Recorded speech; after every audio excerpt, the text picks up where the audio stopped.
Alhamdulillahi ala kulli hal, alhamdulillah rabbil alamin. Que la paix et la miséricorde d'Allah soient sur notre prophète Muhammad sallallahu alayhi wa sallam. Mes chers frères, mes chères sœurs, aujourd'hui c'est une grande bonne nouvelle. Je vous annonce cette nouvelle. Je sais que beaucoup sont déjà au courant par rapport à cette très bonne nouvelle, mais beaucoup n'ont pas expliqué la portée de cette bonne nouvelle à la communauté musulmane. Ce que ça représente pour les musulmans du monde entier, ce que ça représente pour les musulmans de l'Afrique, ce que ça représente pour la communauté africaine et ce que ça représente pour les musulmans de l'Afrique de l'Ouest. Mes chers frères, la bonne nouvelle c'est quoi? C'est que Kidal est tombé. Pas Kidal en tant que la population, en tant que ceux qui vivent là-bas, non.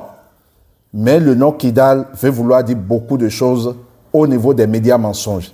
Des médias assassins qui ont créé un genre malentendu, un grand mensonge en collaboration avec leurs ramifications en Afrique, ont créé un grand mensonge autour de la ville de Kidal. Ils ont pris ce nom, la ville de Kidal, pour salir le nom des musulmans, pour créer de la zizanie au niveau du Sahel. Mes chers frères, l'armée malienne, le Fama est rentré triomphalement à Kidal. Allah subhanahu wa ta'ala a lavé encore le nom des musulmans. Pour vous dire, vous musulmans, réveillez-vous, pratiquez correctement votre religion. Soyez sûrs, ils n'ont rien. Nous, on a Allah, créateur des sept cieux et des sept terres. Nous sommes des vainqueurs si nous sommes des croyants. C'est une promesse d'Allah subhanahu wa ta'ala. C'était le 9 janvier 2013, où ces médias assassins, médias mensonges, avec leurs ramifications en Afrique et en Afrique de l'Ouest, ils se sont fait quoi? Ils se sont entendus pour dire qu'il y a une colonne de terroristes ou bien de djihadistes en faisant allusion à l'islam, dans l'intention de saluer le nom de l'islam, parce qu'ils savent que le nom djihad, c'est les musulmans qui l'utilisent beaucoup, qu'ils ont quitté Kidal et qu'ils doivent attaquer Bamako, ils doivent attaquer le Mali afin de faire imposer. D'imposer quoi? Ce qu'on appelle la charia. D'installer la charia, un État islamique, comme si le Mali n'était pas un État musulman. Le Mali compte plus de musulmans que toutes choses, que toutes les autres religions. Mais ils ont dit qu'ils veulent aller encore installer. À cause de cela, le gouvernement qui était là, en association avec leurs parrains de l'Occident, ils ont décidé de faire quoi? D'installer toute une panoplie, un ensemble d'armées européennes, américaines partout pour pouvoir lutter contre qui? Pour pouvoir lutter contre les djihadistes, comme ils ont l'habitude de le dire. 10 ans après, ils n'ont pas pu montrer même un seul corps. Ils n'ont même pas pu montrer une seule opération réussie qu'ils ont fait contre ces gens-là. Alors que, à la base, ils se sont dit qu'ils sont venus pour lutter contre eux. Mes chers frères en islam, aujourd'hui, ce même Kidal là est tombé. Je me demande, où sont ces médias-là aujourd'hui? Où est France 24? Où est BMP TV? Où sont ces chaînes-là, LCI, TV5 Monde, TV5 Afrique, France 24, CNN, BBC, tous ces médias qui ne font que faire une mauvaise interprétation, bien insulter les musulmans à travers ce phénomène-là, en association avec Boko Haram et consorts. Ils ont sali le nom de l'islam à cause de ça pour dire que c'est les musulmans qui veulent s'accaparer de cette zone, ils veulent s'accaparer de ces villes, ils veulent imposer la charia. Alhamdulillah, aujourd'hui, tout le monde a vu clair que ces groupes terroristes, qui ne sont pas des djihadistes, mais sont des terroristes, ont été fabriqués par qui? Ont été fabriqués par ces oligarques qui vivent en Occident et un peu partout en Amérique pour pouvoir puiser, voler, ramasser les ressources qui se retrouvent sur ces territoires et qui appartiennent à l'Afrique, qui appartiennent au peuple malien, qui appartiennent à l'Afrique de l'Ouest. Allah a fait cela pour l'émancipation de ce peuple. Mais ils veulent s'accaparer de cela. Mais pour s'accaparer de cela, qu'est-ce qu'il faut faire en association avec des mécréants, avec les autres? Ils ont vu à qui le crime là doit profiter. Si nous on crée du désordre, il faut qu'on trouve une religion qu'on doit encore salir.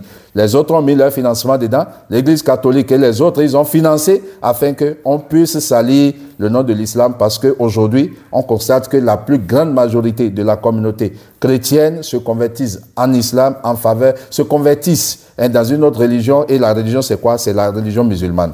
Pour freiner, pour gâter et salir et freiner ces conversions en masse, il faut salir le nom de l'islam par tous les moyens.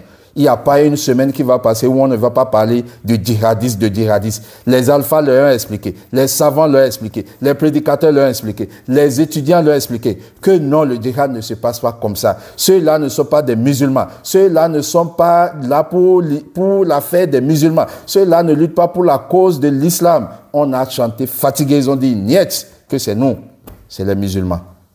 Aujourd'hui, on apprend que MINUSMA se déplace et donne ses moyens à qui? À ces terroristes.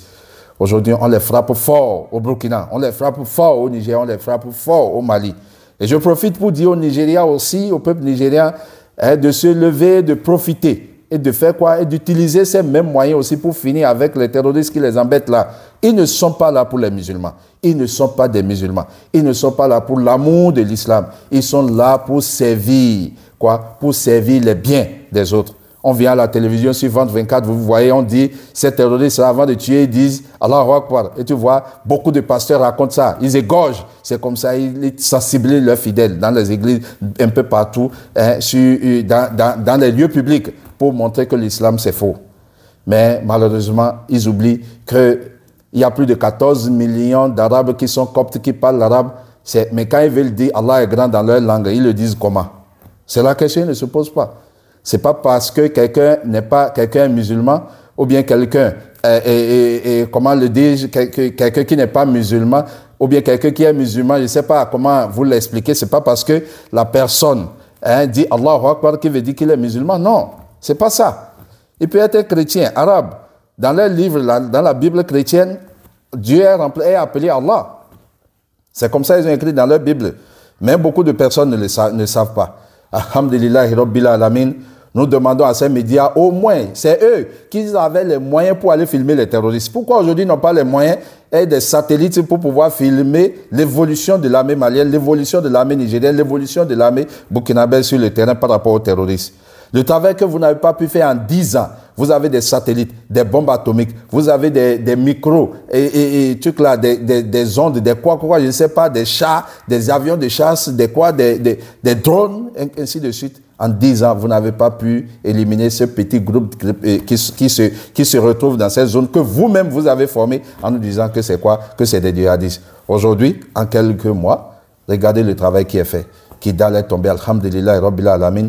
Qu'Allah subhanahu wa ta'ala protège et préserve et guide sur le droit chemin le gouvernement malien et l'armée malienne. Bravo à vous. Bon travail. Allah subhanahu wa ta'ala vous a utilisé pour pouvoir purifier sa religion, pour pouvoir purifier l'idée que les gens ont contre les musulmans dans le monde entier. Alhamdulillah, regardez aujourd'hui le mouvement un peu partout au soutien à la Palestine, parce que quand la vérité arrive, le mensonge part. C'est ce que Allah nous a dit dans le Coran, dans la sourate Isra, chapitre 17, au verset 81. Allah subhanahu wa ta'ala nous dit ceci, وَقُلْ جَاءَ الْحَقُّ وَزَهَقَ الْبَاطِلِ إِنَّ الْبَاطِلَ كَانَ زَهُوقًا. Quand la vérité arrive, le mensonge part. Et le mensonge est destiné à partir. Le mensonge va partir. Allah subhanahu wa ta'ala nous a dit dans le Coran, dans la sourate Tawbah, chapitre 9, au verset 32 jusqu'au verset 33, 31, 32, 33, où Allah subhanahu wa ta'ala nous dit, c'est lui qui a envoyé son messager avec la bonne direction et la religion de vérité pour triompher sur toute vérité, sur toute religion, n'en déplaise aux mécréants. Allah subhanahu wa ta'ala a parlé de cela dans le Coran. Allah nous a parlé aussi dans la sourate Anfal, chapitre 8, au verset 36. Allah subhanahu wa ta'ala nous montre que tout ce qu'ils dépensent pour pouvoir lutter contre l'islam, ça va se retourner contre eux. C'est vain, ça ne va pas marcher. Allah dit, ceux qui ne croient pas dépensent leurs biens pour éloigner les gens du sentier d'Allah. Or, après les avoir dépensés, ils seront pour un sujet de regret. Puis, ils seront vaincus. Et tous ceux qui ne croient pas seront rassemblés vers l'enfer. Ils seront vaincus avec tous les milliards. En Ukraine, plus de 70 milliards d'euros dépensés par l'Union européenne, c'est où aujourd'hui? Tombé à l'eau, zéro. La Russie gagne toujours. La vérité, c'est la vérité. Mes chers frères, soutenons la vérité. Restons dans la vérité. Pratiquons correctement notre religion. Allah subhanahu wa ta'ala est avec nous. L'islam, il ne pourra jamais le salir. Ça va triompher en dessus de toute religion. N'en déplaise aux mécréants, n'en déplaise aux associateurs, n'en déplaise à n'importe qui. Allah subhanahu wa ta'ala soit avec tous les musulmans. Wa akhir dawana alhamdulillahi rabbil alamin.